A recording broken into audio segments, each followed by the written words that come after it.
Hi guys, hello and welcome back to my channel. My name is Paula, and if you're new here, you're welcome. This is a place where I give you the map, the mindset, and the motivation to build your dreams, to use your expertise and create the business and life of your dreams. So if you're new, you're welcome, and if you're returning, you're welcome back. So social media can be a lot. If you're running your business or your personal brand or whatever, and you're using social media to market it, it means you're spending a shitload of time there. And it means that you have to find a way to maintain your sanity because it can be a lot. If you're just starting out, I know that there's the excitement and all of that. But if you're building something, you'll have to be there consistently. And I talked about consistency in my last video.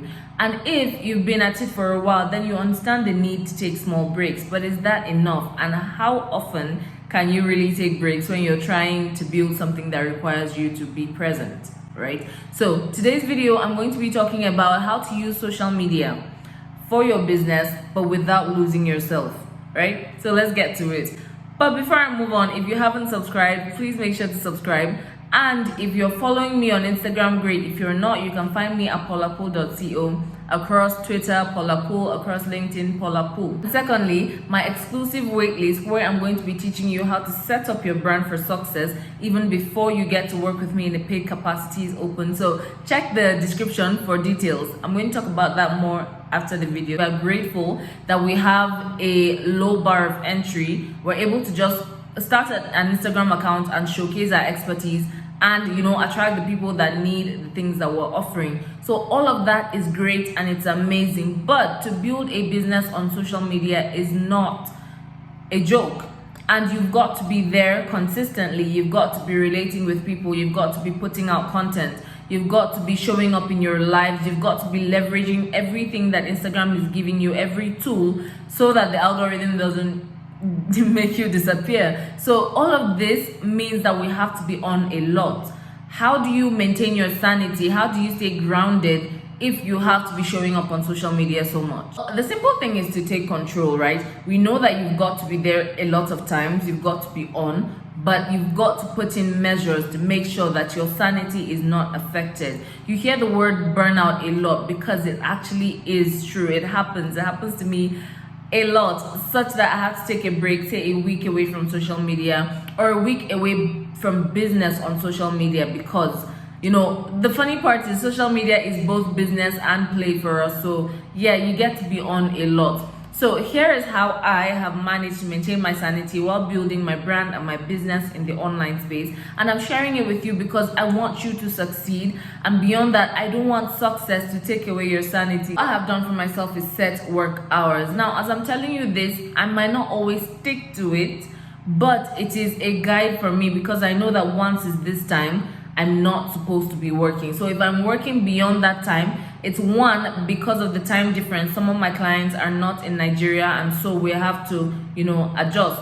And number two, I didn't do something that I was supposed to do. So the great thing about running your own business, being your own boss, is you get to set your own hours. But the downside is, you've still got to get it done. So if you refuse to work in the morning, for example, if I refuse to work during my set work hours, and I know that that's something I need to get done, I have to work outside of work hours. So I have to set these boundaries for myself. For the most part, I know that after I pick up my kids from school, work is on a back burner unless I have something to do maybe after they go to bed. So find whatever works for you, but set work hours for yourself so that you don't constantly find yourself working 2-4-7. You've got to set work hours and try to stick to them. Don't be like me. After your work hours, you can do other things that you really like that are not pertaining business. You can read a book. And for me, since I love reading, I've got to demarcate between reading for growing my business, growing my value and all of that, and reading for pleasure. So I read a lot of novels. I read after work hours. I will not be caught reading a novel when I'm supposed to be reading, say, a personal help book or whatever. So do whatever that you like. I watch movies in my spare time. I love to go out. If you're on my Instagram, you know that I have subscribed fully and wholly to the soft life. So yeah, I love to go out and read, watch movies, go out, good food. Yeah, so do the things that you love because you're building this business to make time, to make room, to be able to afford the life that you want. So actually go out there and live it. The second thing you need to do that I have done is to stay grounded, find a way to keep in touch with the real life, because social media is full of people's best moments, people's best experiences, people's best pictures, their best outfits, their best looks. So constantly being exposed to somebody's best, to everyone's best, might have you feeling like you are not doing well since you're not at your best all the time. You have to remind yourself that this is an environment that was created for people to show off. That's what media really is. So we're using it for business, but we're using it to showcase our expertise. We're showing off. For somebody, they are building a brand out of their looks, their fashion, so they are showing only the best of the best. How many pictures do you take before you pick one for social media? So when you see an amazing picture, you see somebody that looks like they have their shit together or their whole life is together, you've got to remember that this is their best. They checked the pictures that they took and they picked the best. They didn't pick the one that had them looking funny. But we all look funny. We all cry. We all have down times. We all have days when we're not at our best. But we don't go social media and show it. So keep yourself grounded, remind yourself constantly, and be committed to reminding yourself that this is an environment. I'm working in an environment where everybody's showing their best. So not compare their best with my real. Ooh, that. I'm going to make that a call. I'm going to write that down now. Don't compare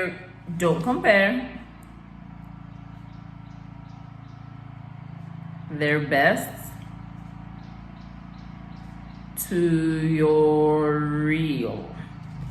That's us creating content. So if you've never taken any of my classes or you've never seen me talking about content, this is me doing in real life what I teach in my programs. Sometimes inspiration comes in the weirdest way at the weirdest times, and you've got to put it down, because that is how you're able to show up as a real person. That is how you're not regurgitating everything that everybody is saying on social media. You're able to come through with your own words. So this is me in action, guys.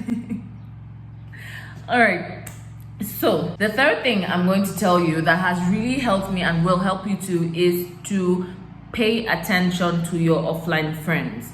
Now, because we're growing a brand, we understand the value of networking. You understand that people that have clout on the online space will be good for you, will be good for your brand to relate with them. It's easy to forget that the people that truly mean well for you might not be on social media. The people that truly look out for you, that you can run to when you need something, or they're always there when it's time, when it's your thing, you matter. Some of those people might not be on social media, and so you need to check. If you are valuing the people that are helping your brand, the people that are online, that are, in your industry, more than you're valuing the real people in your life, the people that will drop what they're doing and come help you if you need it, in real life, then you need to fix it right away. You need to make sure that you don't play with your offline friends, with the friends that don't have brands, with the friends that don't have, are not going after the same goal you're going for. But those friends are the ones that you can pick up and cry to